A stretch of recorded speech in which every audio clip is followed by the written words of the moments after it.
제가 어제 집회를 마치고 들어가서 이제 조용히 생각을 하는데, 아무리 주제가 십자가와 영적 전투라 그래도 첫날부터 너무 강하게 전투 그래서 좀 위축되지는 않으셨는지, 그래서 준비도 안 됐는데 전투 하지는 않았는지 그런 생각들을 해보게 됐습니다.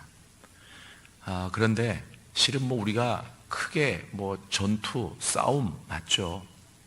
그런데 너무 크게만 생각하지 말고, 제가 지금 기도에도 말씀을 드렸지만 우리는 늘 선택을 하며 살아요. 그리고 늘 유혹과 공격이 있죠. 예를 들어 가지고 오늘 이 아침에도 주님이 깨워주셨는데, 내가 갈까 말까, 그런데 가자, 이것도 전투예요. 그죠? 저는 그런 적이 있어요. 하나님이 기도해야 된다는 사인을 계속 주시는데, 그런데 기도해야지 생각을 해요. 그런데 이 기도를 깊게 못할 때가 있어요. 근데 어떤 때는 제가 꼭 아침에 깨는 시간이 있는데 갑자기 2시에 깬다든지 3시에 깨요. 그러면 오늘 시간 더 자도 되겠네? 그러고 잠을 요청하죠. 그런데 잠이 안 와. 그래서 이상하다, 나 지금 피곤한데. 그리고 제가 암시를 걸죠. 너는 피곤하다, 자야 된다. 너는 피곤하다, 자야 된다. 잠이 안 와. 이상하다, 왜 잠이 안 올까? 한참을 30분 뒹굴뒹굴 하다가 희한하네. 그리고 딱 생각드는 게, 이 하나님의 사인이 아닐까? 그제서야 내가 기도해야 되는데 깊게 하지 못하니까 하나님이 오죽 답답하셨으면 이 시간 깨워서 잠을 안 오게 하실까? 제 생각이 옳을 수도 있고 그럴 수도 있지만 저는 옳다고 생각을 해요. 그제서야. 목사라도 연약함이 있고, 또 학교에서 하루 종일 또 일을 하다 보니까 피곤함도 있고, 그러다 보니까 제가 이렇게 깊게 못할 때 하나님이 강권적으로 기도해야 된다라고 하는 것을 깨닫게 해주셔요. 근데 그때도 무릎을 꿇어 말어? 이 갈등이 있잖아요. 그 생각이 들었으면 얼른 꿇어야 되는데 내 생각일 수도 있는데 하고 합리화시키고 싶은. 그런데 일어나서 꿇어요. 이 싸움에서 이기는 거죠. 실은 이런 작은 싸움들이 우리의 삶 속에 얼마나 많은지 몰라요. 하나님이 사인을 주시는 대로 우리가 순종하고 이기면 이것들이 쌓여져서 우리를 하나님의 사람으로, 강한 하나님의 사람으로 만들어 가는데, 그렇지 못하면 결정적일 때 나자빠지더라, 이런 얘기. 결정적일 때 쓰러지더라. 결정적일 때 세상 사람하고 똑같더라. 왜요? 하나님에 대한 경험들이 쌓여가지를 못하기 때문에. 똑같이 예수 믿고 구원받았어도 우리 안에 연약함이 남아있기 때문에. 저는 이런 차원에서 싸우자는 겁니다. 이것은 꼭 싸워야 된다는 얘기가 아니라 싫어해도 싸워야 된다니까. 어제 말씀드렸죠. 권투도 3분 싸우고 1분 쉬는데, 이거는 주님이 부르실 때까지 쉼이 없는 싸움이에요. 지쳐 이러지 마시고 싸워야 됩니다. 믿습니까? 저 한번 따라하세요. 싸우면 이긴다. 싸우면 이긴다. 아멘. 그런데 성경에 보니까 이제 이 정도 얘기하면 질문하시는 분들이 계세요. 목사님, 성경에 보니까 오늘 같은 구절을 보면 하나님이 우리를 대신해서 싸워주신다고 하고, 또 어떤 구절을 보면 니네가 나가 싸우라 그러고, 그잖아요. 제가 이제 오늘 이 새벽부터 본격적인 영적 전투에 대해서 얘기를 좀 하려고 그래요. 제가 어제 그런 생각을 했어요. 여러분들도 제자 훈련 받으시고 여러 가지 훈련 받으시면서 다 배우셨겠지만, 저는 이런 가장 핵심적인 어떤 그 기독교의 신앙의 중심이 되는 이론들을 왜 선교단체 자꾸 빼앗기느냐 이거예요. 물론 선교단체랑 우리랑 경쟁하는 관계는 아니에요. 그런데 사람들이 그래요. 어디 선교단체 들어가서, 또는 중보기도 학교 이런 데 들어가가지고 이런 거 배우면, 우리 교회에서는 깊게 못 배웠는데 여기서 중요한 진리를 깨닫는다고. 시컨 가르쳐 드려도 잘 적용을 못 하시니까 그렇잖아요. 그러니까 이런 중요한 진리들을 선교단체나 다른 데에서만 배우려고 하지 말고 우리의 일상생활에서 배우고 실천하셔야 됩니다. 믿습니까? 우리 학교에도 그래요. 학교에서 물론 뭐 교수마다 차이가 있습니다만은 시컨 가르쳐서 그때 그렇게 해야 된다라고 얘기했더니 그대로 잘 안 살다가 졸업하니까 막막하거든. 그러니까 어디 성경 가르치는 데 가가지고 뭐 대학원 대학교래요. 가서 막 배우고 그러면서 하는 얘기가 우리 학교 다닐 때는 이런 걸 안 가르쳐 줬는데 여기 오니까 막 이런 걸 배운다고. 그래서 제가 학생들에게 꼭 얘기해요. 졸업하고 나서 딴 얘기 하지 말고 내가 가르쳐 줄 때 똑바로 배우고 우리 이것 가지고 살아가자고. 이제 제가 아예 단단히 못을 받고 이제 학생들을 가르치거든요. 여러분, 제가 여러분들에게 지금 뭘 얘기하고 있느냐 하면 도대체 성경에서 자, 너희는 하나님께만 붙어 있어. 너희는 가만히만 있어. 그러면 하나님이 너희 대신 싸울 거야. 자, 오늘 성경 구절은 그렇단 말이에요. 그런데 또 한쪽에서는 뭐라고 얘기하냐면 자, 이제는 너희가 가서 싸워. 어느 장단에 우리가 춤을 춰야 됩니까? 이 영적 전투는 도대체 헷갈립니다 라고 얘기할 수 있어요. 실은 저도요, 제가 뭐 어디에서 영적 전투를 깊게 배운 적은 없습니다. 그런데 십자가 중심으로 성경을 보다가 제가 깨닫고 연구하고 깨닫고 은혜 받은 건데요. 실은 그 신촌 선결교회에서 청년부에서 저에게 벌써 오래됐습니다. 강의 요청이 왔어요. 이 청년들을 좀 무장하고 싶은데 영적 전투에 대해서 저한테 강의를 해달래요. 근데 제가 강의를 많이 안 했던 분야거든요. 그래서 어차피 싸우기는 싸워왔는데 성경적으로 신학적으로 좀 이론을 정립해야 되겠다라고 생각을 하고 기도하기 시작했죠. 기도하고 이제 성경을 보면서 연구하기 시작하는데 아니 보니까 그렇더라고요. 어떤 구절에는 너희들은 가만히 있어. 내가 싸워줄게. 또 어떤 구절은 너희가 가서 싸워. 이러잖아요. 희한하다. 내가 생각해보니까 이게 막 헷갈리는 거예요. 그래서 어떤 때는 설교 들으면 하나님이 대신 싸워주십니다. 그분이 예수가 우리의 대장 되십니다. 그러다가 또 어떤 때는 너희들이 나가서 싸우라고. 그래서 제가 이름을 그렇게 붙였어요. 뭐냐면 둘 다 영적 전투예요. 그런데 오늘 제가 말씀드리려고 하는 것은 기본적인 영적 전투. 기본적인. 그러니까 이 전투가 거의 다예요. 거의 다라고 해도 과언이 아니에요. 그래서 제가 어제 첫날에 말씀드리기를 뭐라고 말씀드렸느냐면 내가 싸우려고만 하면 이긴다. 왜? 예수님께서 이미 이겨놓은 싸움이니까. 믿습니까? 그래서 내가 예수님께 붙어만 있으면 그 예수님과 함께 가기만 하면 이기는 거예요. 믿습니까? 이게 기본적인 전투다. 이런 얘기입니다. 그 하나님께만 붙어 있으면. 그런데 이 붙어 있어서 우리가 그러니까 어떤 유혹이 오고 싸움을 걸어오잖아요. 싸움을 걸어온다는 게 막 싸우자 이런 것보다도 자, 기도할까 말까? 오늘 자녀를 위해서 축복할까 말까? 그리고 지금 우리 구역원을 위해서 기도할까 말까? 저 사람을 사랑해야 되나 말아야 되나? 여러 갈등, 이 싸움의 유혹이 걸려올 때 우리가 인간적으로 자꾸 머리를 굴리지 말고 예수님 도와주세요. 믿습니까? 그래서 그 예수님께 붙어 있는 게 기본적인 싸움이라고. 그러면 그 예수님이 능히 기도할 힘도 주시고 그리고 주님이 원하시는 마음대로 결정할 수 있도록 도와주신다는 거예요. 믿습니까? 이것은 좀 더 나아가서 우리의 육신적인 연약함의 건강의 문제나 아니면 제가 뭐 어제 얘기했던 뭐 귀신을 쫓는 문제나 그 모든 일에 확산돼 가서도 마찬가지라는 겁니다. 내가 예수님께만 붙어 있으면 예수님이 힘을 주세요. 믿습니까?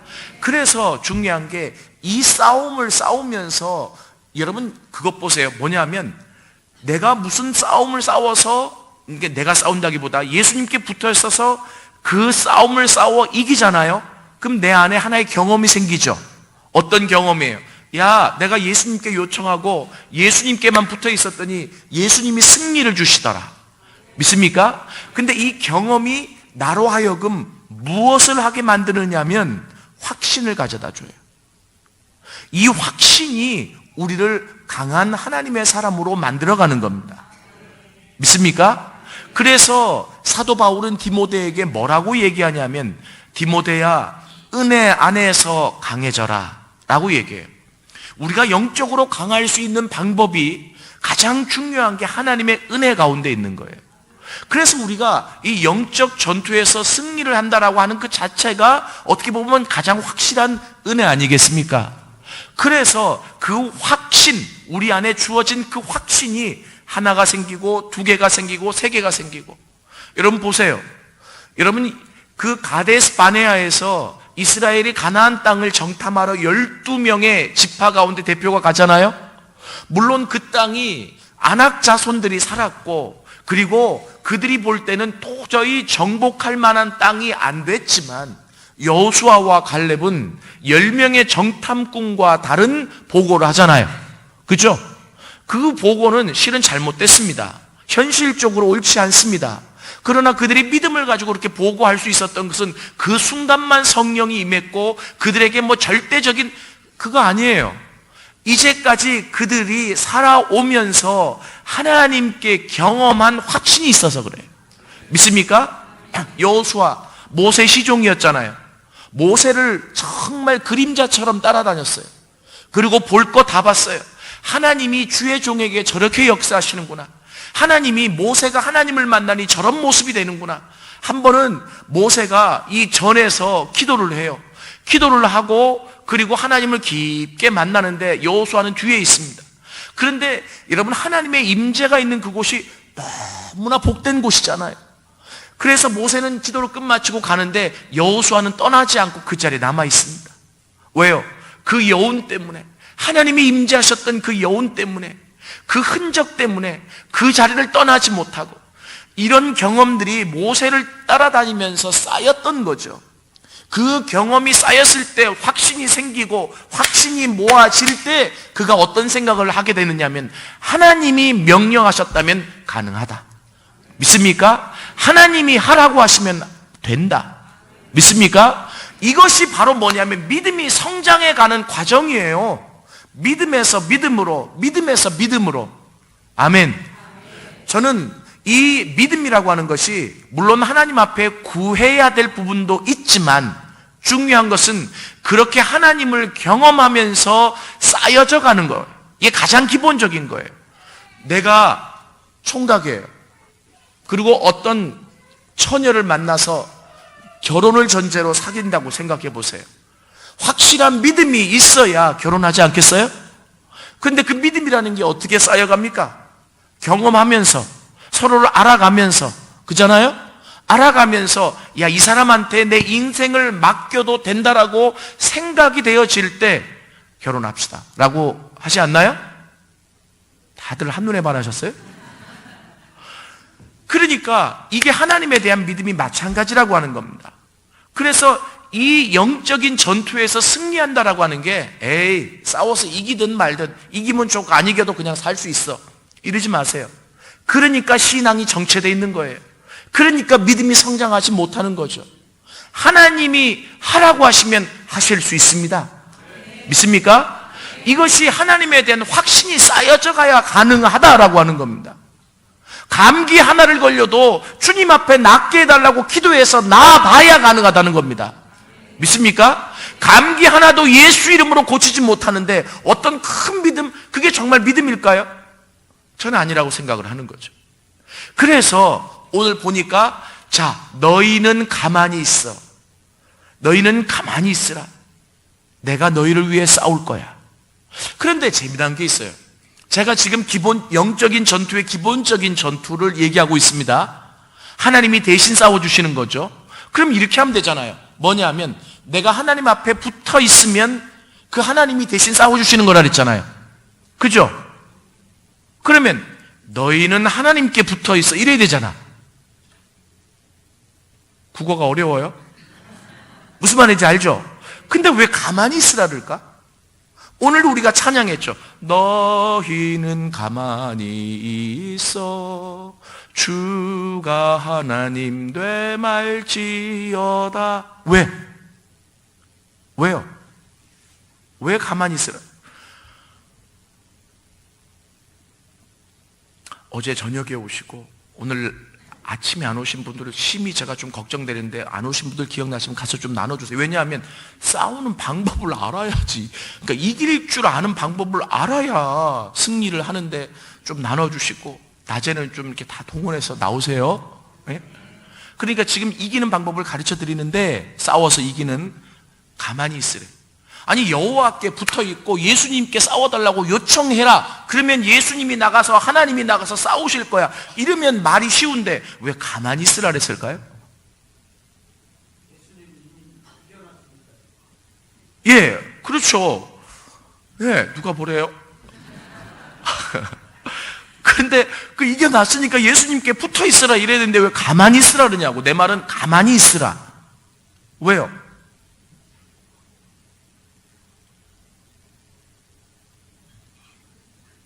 그냥 제가 얘기할까요? 예. 주제가 뭡니까? 아니, 우리 전체 집회 주제가 뭡니까?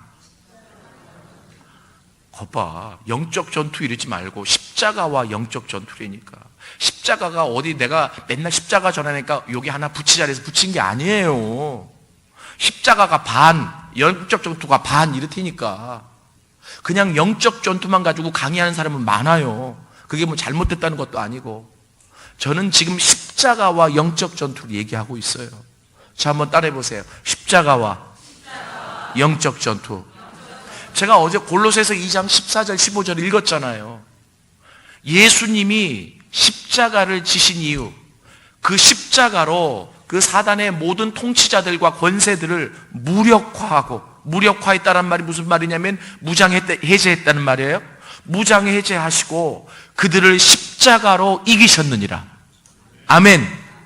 여러분, 그제나 지금이나 영적 전투에 이길 수 있는 방법은, 가장 기본적인 방법은 십자가 앞에 붙어 있는 거예요. 그러니까 십자가로 이기는 거예요. 믿습니까?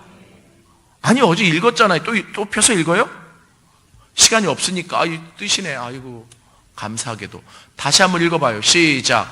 통치자들과 권세들을 무력화하여 드러내어 그 구경거리로 삼으시고 십자가로 그들을 이기셨느니라. 아멘. 아멘. 여러분 보세요. 저는 십자가를 묵상하고 연구하다가 십자가는 신약에만 있는 게 아니에요. 이미 하나님 구약에 아직 십자가가 나타나지 않았지만 십자가의 모형이 있고, 그게 가장 대표적인 게 제사입니다. 그죠? 제사제도. 제가 작년에 와서 얘기했어요. 그래서 이 제사제도가 십자가의 가장 대표적인 모형이에요. 그리고 십자가라고 얘기는 안 하지만 구약의 곳곳에 십자가가 있어요. 왜요? 이 세상을 구원할 방법, 그리고 이 세상을 죄로 무너뜨렸던 사단을 이길 수 있는 방법이 십자가밖에 없으니까. 믿습니까? 그래서 구약에 보면 십자가가 많이 있는데, 십자가는 실은 상징이죠. 심볼이잖아요, 기독교에. 이 상징은 그 자체의 능력이 있는 게 아닙니다. 그래서 십자가의 능력이 있다 그래서 십자가 목걸이 하고 다니고 십자가 팔찌하고 다닌다고 부적처럼 능력이 나타나는 게 아니에요. 그죠? 그래서 오늘 당장 십자가 목걸이 팔찌 하지 말란 얘기가 또 절대 아닙니다. 이 말은 무슨 말이냐면, 십자가는 심벌이고, 심벌, 이 상징은 그 자체의 능력이 있는 게 아니라 의미가 중요하다는 거예요. 그럼 십자가의 의미가 뭡니까? 십자가의 의미는 죽음이에요. 그죠? 죽음이에요. 내려놓음이에요. 자기 포기예요. 그럼 그것이 우리에게 적용될 때 십자가로 이긴다라고 했을 때 뭡니까? 나를 온전히 내려놓는 거예요. 이 말이 같은 말입니다. 실은 예수님께 붙어라, 예수님을 붙잡아라, 예수님이 이겨주신다. 여러분, 그렇게 하고 싶은데 잘 안 되잖아요. 해봤잖아요. 왜 안 돼요? 예수님께 전적으로 붙어야 돼요. 성경의 기준은 전심으로, 온 마음으로 100%입니다. 이해되세요? 부분적으로 나와서는 역사가 일어나지 않아요. 30%는 세상에 마음을 두고 70%는 하나님 앞에 붙고, 이래가지고 역사가 일어나지 않는다고요. 하나님께 붙으려면 온전히 붙어야 돼요. 그래야 역사가 나타나요. 그런데 어슴푸레하게 기도하다가는 이것도 저것도 안 되더라고. 이 말은 무슨 말이냐면 하나님 앞에 전적으로 붙어 있기 위해서 같이 가야 될 게 있어요. 나를 내려놔야 돼. 믿습니까? 나를 내려놔야 돼. 나를 포기해야 돼. 육신적인 나를 죽여야 된다는 거예요. 이게 십자가예요. 그래서 구약에 나타난 대표적인 십자가 중에 하나가, 여러분이 가만히 있으라는 구절이 이 구절만 있어요? 많습니다. 시편에도 나오고 굉장히 많아요, 구약에. 그죠? 이게 십자가라는 거예요. 왜요? 제가 깨달았어요. 우리가 가만히 있지를 못하더라고요. 그죠? 문제만 생기면 막 난리가 나잖아요. 불평하고 원망하고 난리가 나잖아요. 걱정하고 염려하고 난리가 나잖아요. 하나님 살아계시나 안 살아계시나 난리가 나잖아요. 살아있으니까 그렇지, 당연히. 이해됐어요? 가만히 있는 것은 죽은 사람만 가능해요. 이해됐어요? 제가 그 진리를 깨달았어요. 왜 하나님 자꾸 가만히 있으라고 그러나? 왜 하나님 자꾸 가만히 있으라고 그러나? 그래서 이 기본적인 영적 전투를 통한 승리의 경험이 오늘 낮에 제가 10시 반에 집회할 때 선포할 거예요. 여리고성 함락. 이걸 훈련시켜가지고 이스라엘 백성에게 그대로 하라고 한 거예요. 이해되세요? 여러분이 굉장히 중요하더라고요. 실은 모든 문제가 어디서 나오는지 아세요? 가만히 있지 못하는 데서 나와요. 하나님을 신뢰하는 사람은, 하나님께 온전히 붙어 있는 사람은 가만히 있습니다. 괜히 막 떠들고 다니지 않아요. 괜히 막 이렇게 설치고 다니지 않아요. 괜히 염려하고 걱정해서 나 죽었네 그러지 않는다는 얘기예요. 어떠한 심각한 문제가 오더라도, 어떠한 심각한 문제를, 환경을 만난다고 할지라도, 실은 우리의 불신앙적인 모습이 다 여기서 나오는 거예요. 그죠? 우리의 믿음이 성장하지 못하는 문제도 다 여기서 나오는 거예요. 우리가 흔히 그러죠. 말로 다 뒤집는다고. 말 한번 잘못해서 다 뒤집는다고. 이스라엘의 10명의 정탐꾼들이 그랬어요. 애굽에서 10가지 재앙을 내리신 분이 하나님이십니다. 그죠? 그리고 그들을 끌어내신 분이 하나님이십니다. 그리고 홍해를 가르신 분이 하나님이십니다. 가데스 바네아까지 인도하신 분이 하나님이셨습니다. 그러면 가나안 땅에 들어가라고 명령하신 분도 누구세요? 하나님이십니다. 그런데 그 앞에서 10명의 정탐꾼이 말로 다 무너뜨렸어요. 가만히 있지 못했어요. 하나님을 신뢰하는 것이 안 되면 가만히라도 있어야 돼요. 가만히 있지를 못했어요. 가만히 있는 게 쉬운 것 같죠? 나 지금 가만히 있는데 저 절대 안 믿어요. 머릿속에는 온갖 생각이 다 있잖아요. 이 머리가 비워져야 돼요. 제가 그런 생각, 제가 지난주에 감기가 좀 걸려가지고 저를 주치의처럼 봐주시는 선생님께서, 그분은 신자도 아닌데 저를 그렇게 잘 봐주세요. 그런데 갔더니, 그래요, 목사님 요즘 잠을 잘 주무세요? 근데 제가 좀 예민해서 쑥 깊게 못 자요. 자다가 꿈도 꾸고, 자다가 또 깼다가, 또 자다가 깼다가. 그래서 그 얘기를 했어요. 그랬더니 선생님이 그래요. 목사님 그러실 줄 알았습니다. 주무실 때는요, 모든 생각을 비워야 됩니다. 그리고 보니까 학교에 요즘 일들이 너무 많아가지고 제가 그 일 생각하다가 자거든요. 그럼 그게 꿈으로 그대로 나타나요, 이게. 그러면서 목사님 이게 어렵지만 머릿속에 있는 생각을 비우고 나는 다 괜찮다, 텅 비었다, 그러고 자야 숙면을 취한다. 요즘 그렇게 훈련을 하고 자요. 그랬더니 좀 깊게 자더라고요. 제가 깨달았어요. 몸만 가만히 있어서 가만히 있는 게 아니구나. 저는 뭘 얘기해줘도 다 십자가로 통해, 이게.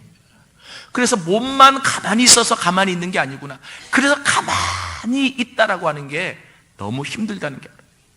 전적으로 십자가에서 죽어진 사람만 가만히 있을 수 있어요. 그래서 오늘 본문에도 2번이나 가만히 있으란 말이 나오잖아요. 한 번이 아니에요. 다시 한번 읽어볼까요? 본문을 한번 읽겠습니다. 시작. 모세가 백성에게 이르되 너희는 두려워하지 말고 가만히 서서 여호와께서 오늘 너희를 위하여 행하시는 구원을 보라. 너희가 오늘 본 애굽 사람을 영원히 다시 보지 아니하리라. 여호와께서 너희를 위하여 싸우시리니 너희는 가만히 있을지니라. 아멘.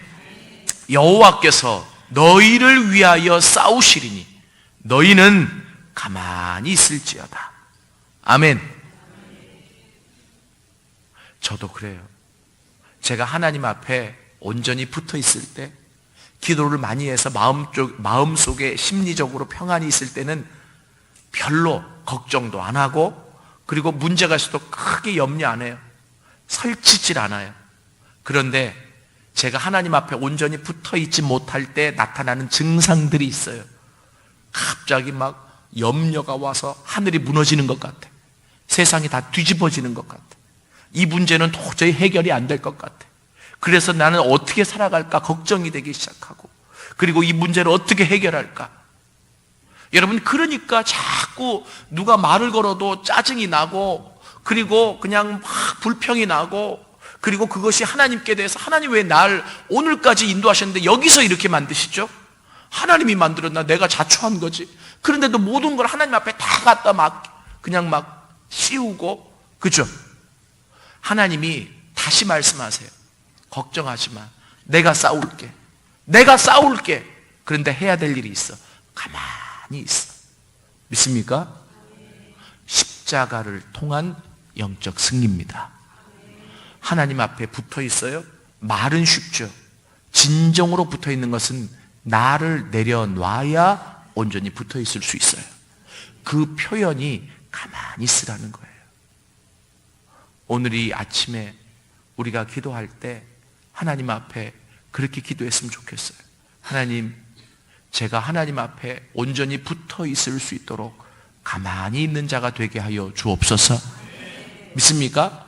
그러니까 이 십자가도요, 이제 우리 죄된 자가 온전히 십자가를 통과해야 우리가 온전히 거룩해지잖아요.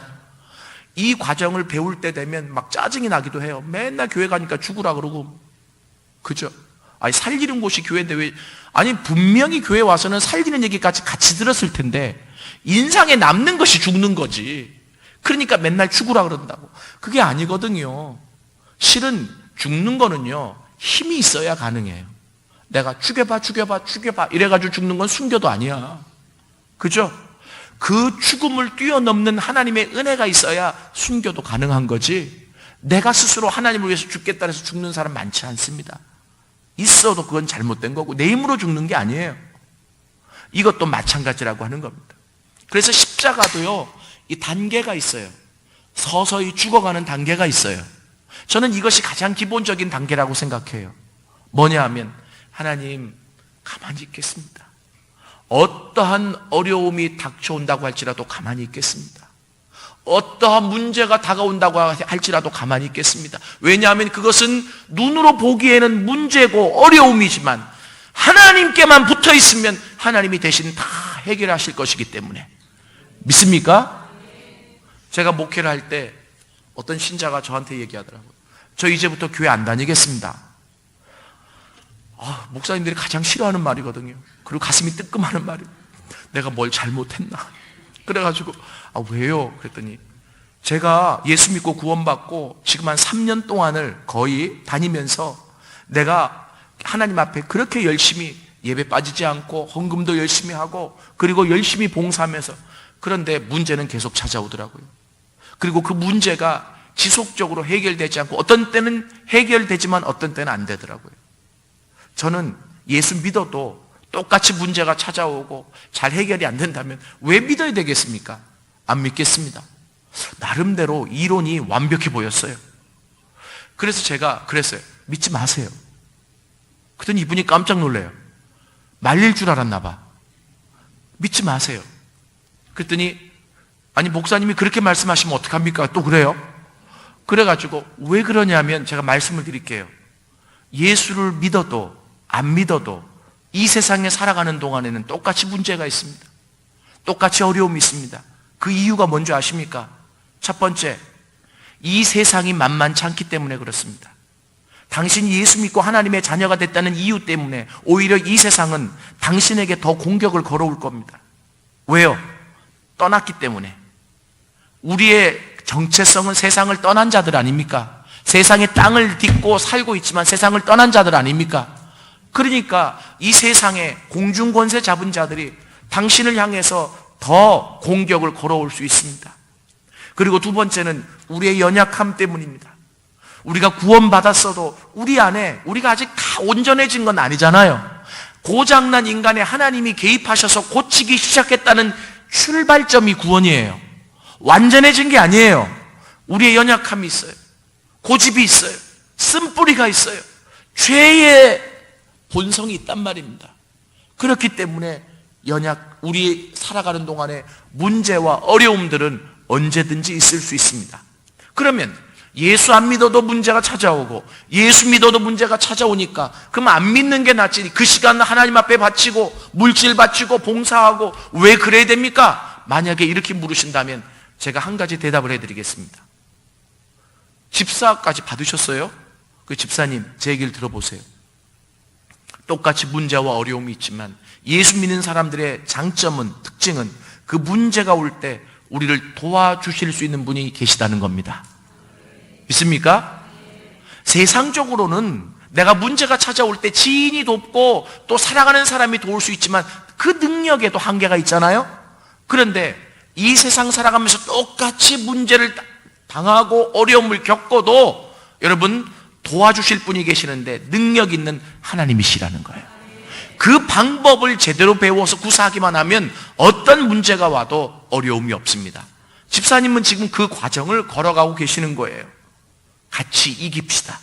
같이 승리합시다. 그랬더니 아 그렇군요 하고 고민하시더니 다시 믿겠습니다 그러시더라고요.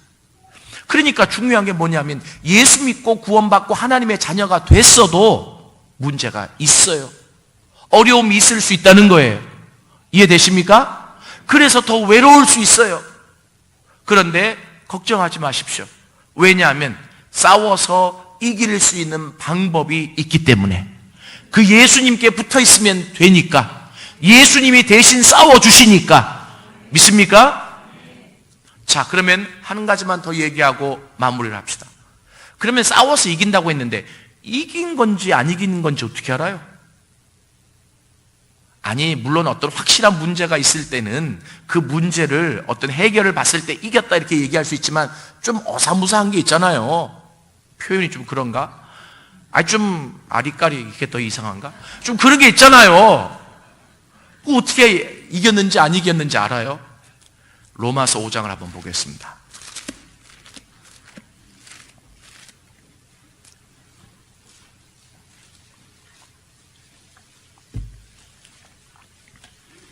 (17절) 18절 한 목소리로 읽겠습니다. 시작. 한 사람의 범죄로 말미암아 사망이 그 한 사람을 통하여 왕노릇하였은즉 더욱 은혜와 의의 선물을 넘치게 받는 자들은 한 분 예수 그리스도를 통하여 생명 안에서 왕노릇하리로다. 그런즉 한 범죄로 많은 사람이 정죄에 이른 것 같이 한 의로운 행위로 말미암아 많은 사람이 의롭다 하심을 받아 생명에 이르렀느니라. 아멘. 자, 저를 보세요. 이 기독교의 가장 중요한 교리인데요. 뭐냐 하면 한 사람이 죄를 지어서 이 땅에 사망이 들어왔어요. 그리고 그 사망이 왕노릇하더라. 이해되세요? 그런데 한 분 예수님이 이 사망이 가득 차 있는 이곳에 생명을 주시기 위해 오셨어요. 의로운 행위를 하심으로 십자가의 죽으심으로 이 땅의 모든 사람이 생명을 얻을 수 있는 방법을 열어놓으셨고, 그리고 그 예수님께 나오는 자마다 생명이 왕노릇하리라. 아멘? 아멘.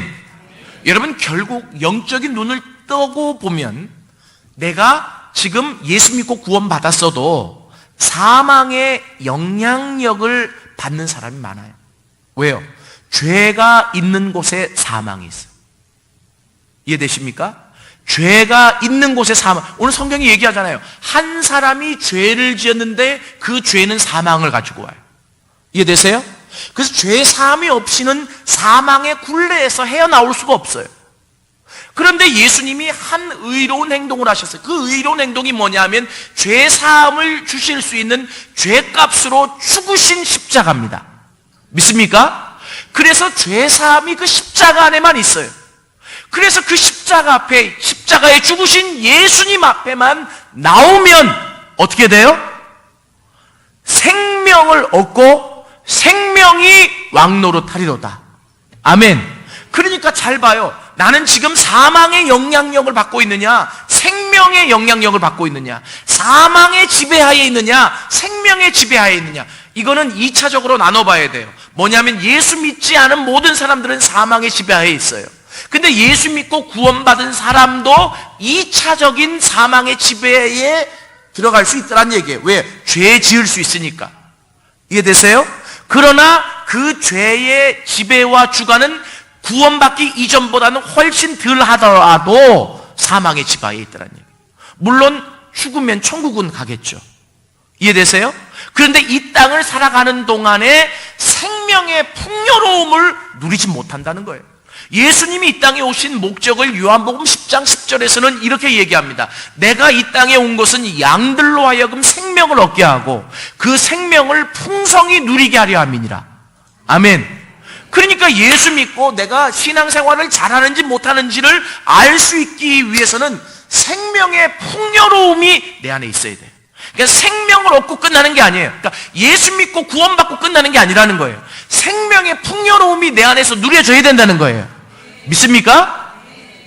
같은 말이에요. 영적인 승리가 지속적으로 쌓여져야 된다는 말과 생명의 풍요로움이 내 안에 있어야 된다는 말과 같은 말이에요. 이게 비슷한 표현이에요. 여러분, 여기서 사망과 생명이라는 것은 이런 거예요. 어떤 죽은 상태, 살아있는 상태를 지칭하는 게 아니라 사망과 생명이란 단어는 권세라는 거예요. 능력이라는 거예요. 이해되세요?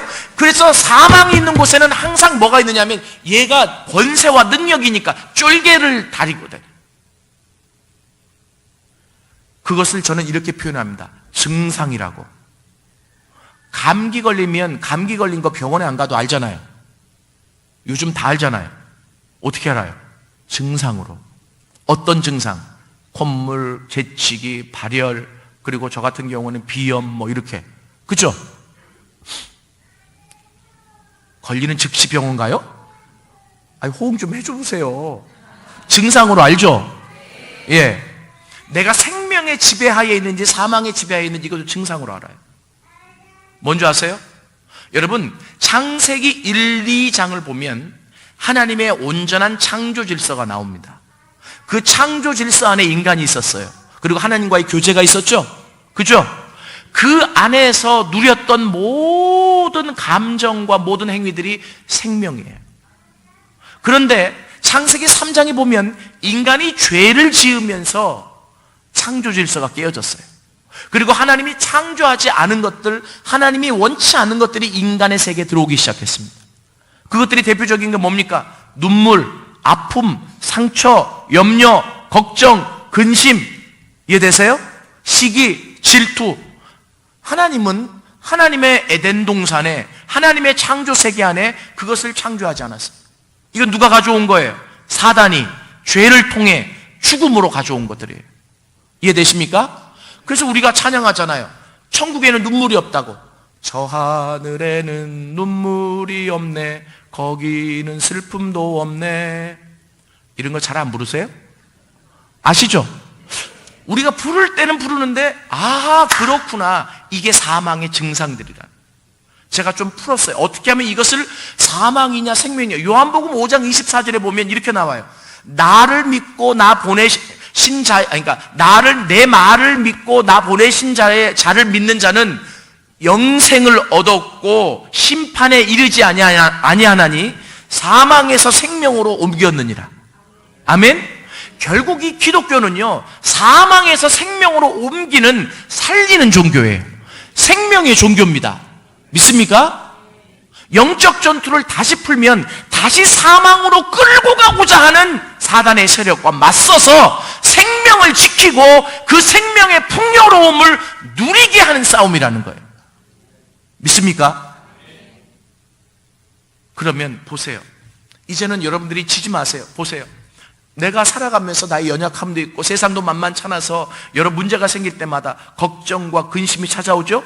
그 순간 사망이 가까이 왔다는 증거예요. 나를 지배하려고 한다는 증거예요. 이해되세요? 그때 예수 붙잡아야 돼요.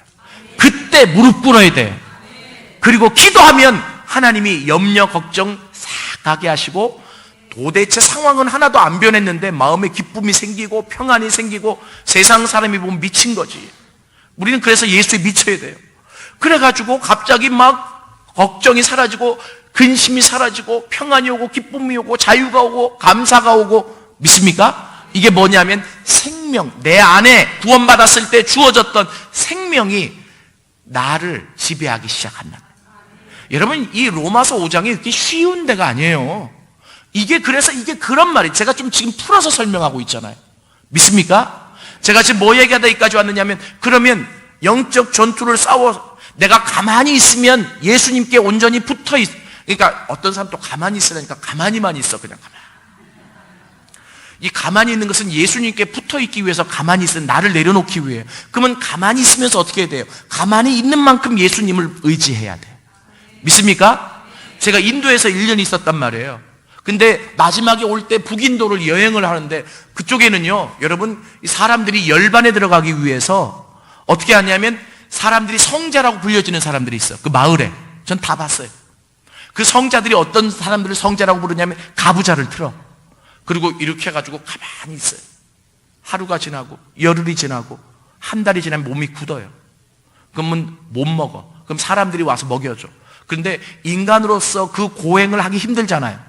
근데 그것을 하는 사람들은 막 박수 쳐주고 성자라 그래. 우리 딸이 보고 저 사람들은 왜 저렇게 살아요? 그래가지고 무슨 유익이 있다고? 그러니까 그 사람들은 그렇게 있다가 어떤 사람은 1년도 된 사람이 있어요. 그러니까 의식만 남아있는 거예요. 거의 화석처럼. 그래서 성자가 된 무슨 소용이 있는데? 예? 그러니까 가만히 있으라는 게 그렇게만 가만히 있으라는 얘기가 아닙니다. 이해되세요? 가만히 있는 만큼 예수님을 붙잡아야 돼요. 믿습니까? 가만히 있는 만큼 예수님을 의지해야 돼요. 예수님께 붙어 있어야 돼요. 아멘. 이 두 개가 같이 간다는 얘기예요. 이해되세요? 그래서 성경에도 오늘 본문에도 뭐라 해요? 너희는 가만히 있어서 주가 하나님됨을 알고 너희는 가만히 있어서 하나님이 너희를 위해 대신 싸우는 것을 보란 얘기예요. 가만히 있기만 하지 말고. 이해되십니까? 두 가지가 같이 가는 거예요. 결론적으로 말씀드리자면, 그러면 내가 지금 가만히 있으면서 하나님을 붙잡고 있는데 그러면 승리를 주신다며요.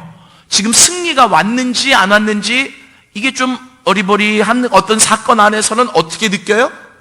이 마음속에 생명의 증상들로 아는 거야. 믿습니까? 생명이 올 때 그잖아요. 여러분, 예전에는 임금님이 행차할 때요, 그분이 임금인지 사람이 TV가 없으니까 어떻게 봤겠어? 사진도 없고. 그죠? 생각을 좀 해봐요. 그죠? 그래가지고 임금님이 행차하실 때는요, 벌써 몇 미터 앞에 사람들이 그 길들을 닦고, 그리고 신하들이 가서 비켜거라! 임금님이 행차하신다. 그 소리를 듣고, 그리고 행렬들이 지나가는 모습을 보고 그 가운데 있는 사람이 임금인 줄 안다고. 이해되세요? 그 비슷한 말이 이사야 40장에 나와요. 너희는 주의 길을 예비하라. 그의 길을 평탄케 하라. 이해되십니까? 그러니까 중요한 게 뭐냐면 사망이 오거나 생명이 올 때 그 둘은 다 세력이에요. 권세예요. 그렇기 때문에 얘들만 오는 게 아니라 같이 데리고 다니는 쫄개들이 있다고. 이게 증상이라고 제가 표현한 거예요. 이해되십니까? 그러니까 사망이 나를 지배한다 해서 꼴까닥 죽어버린다는 얘기가 아니고, 어차피 죽지만 그 사망의 쫄개들, 증상들이 나를 지배하면서 살아요. 평생 살면서 기쁨을 잘 누리지 못하고 감사도 없고 평안도 없고 자유도 없고. 이해되세요? 근데 생명이 나를 지배하기 시작할 때 뭐 감사할 조건도 아닌데 감사가 있고 평안이 있고, 그리고 막 와, 이건 여러분 누려봤잖아요. 그죠? 제가 저번에 와서 간증했던 것 같은데 교회를 개척했는데 막 개척하니까 공격이 여기저기서 들어와요. 너 결국 개척하려고 박사학위 받았냐고. 왜 박사학위 받은 사람이 교회 개척하면 안 된대요? 막 니네 아버지가 목사인데 너 도와주지도 못하냐고. 그리고 뭐 저는 시작할 때 개척 멤버 하나도 없었거든요. 그리고 교회 건물도 없었거든요. 야, 결국은 저렇게 쪽박 차고 시작한다고. 그런데 하나님이 강권적으로 밀어 넣으셔서 제가 순종하면서 한 거예요. 그래서 날마다 십자가 앞에 나갔어요. 하나님의 은혜가 없이는 내가 이 길을 못 간다고. 그랬더니 날마다 주님이 찾아오셨어요. 얼마나 기쁜지. 이거는요, 돈은 한 푼 없는데 막 제가요 그냥 발은 땅에 딛고 있지만 붕붕 날아다니는 것 같아요. 내가 기도하면 하나님 다 응답해 주시고 이 세계가 그냥 한 손에 다 들어올 것 같은. 이야, 미친 거더라고요. 정말 아무것도 없는데 감사가 나오고, 아무것도 없는데 평안이 있고, 아무것도 없는데 막 희망이 생기고 소망이 생기고. 그래서 말씀을 선포하니까 성도들이 살아나기 시작하고 나도 살고. 믿습니까? 이 생명의 풍요로움, 이것이 승리의 결과입니다. 영적 전투의 승리의 결과입니다. 이것을 위해서 싸우라는 겁니다. 싸우지 않으면 이 생명의 풍요로움을 누릴 수가 없습니다. 오늘 이 말씀을 다시 한번 묵상하십시오. 너희는 가만히 있으라. 내가 너희를 위해 싸우리라. 믿습니까? 이 영적인 전투의 기본적인 전투, 이 전투를 싸우면서 생명의 풍요로움을 누릴 수 있는 여러분들이 되실 수 있기를 원합니다.